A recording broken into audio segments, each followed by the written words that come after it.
निवडणूक आयोग कधी काय निर्णय घेईल हे सांगता येत नाही. निवडणूक आयोगाने असं काल जाहीर केलं, 15 तारखेला मतदान आहे, 14 तारखेला तुम्ही दिवसभर रात्रभर किंवा प्रचार संपला त्या क्षणापासून तुम्ही प्रत्येकाच्या घरी जाऊ शकता. कशासाठी? आणि तिथं पत्रकं वाटायची नाहीत, म्हणजे पैसे वाटले जाणार. याचा अर्थ काय? म्हणजे एका बाजूला सरकारच्या तिजोरीतून 1500 रुपये महिलांच्या अकाउंटला पडतातच, आचारसंहिता अजिबात तिथं काही भंग होत नाही, आणि आता त्याच्यापेक्षा जास्त पैसे वाटायचे असतील तर मग तुम्ही घरोघरी जा, पैशाचे बंडल वाटायचे. आज बऱ्याच ठिकाणी पैसे वाटले जात आहेत.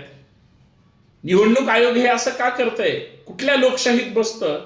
आणि आतापर्यंत ना लोकसभा, ना विधानसभा, ना कुठल्या इतर निवडणूक असं कधीच घडलं नाही की उमेदवाराला घरोघरी जाऊन प्रचाराला त्या ठिकाणी मुभा दिली जाते.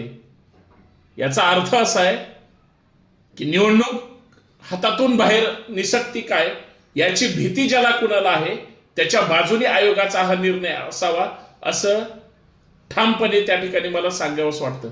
तुमचं काय मत आहे या विषयावर नक्की कळवा. जय शिवराय.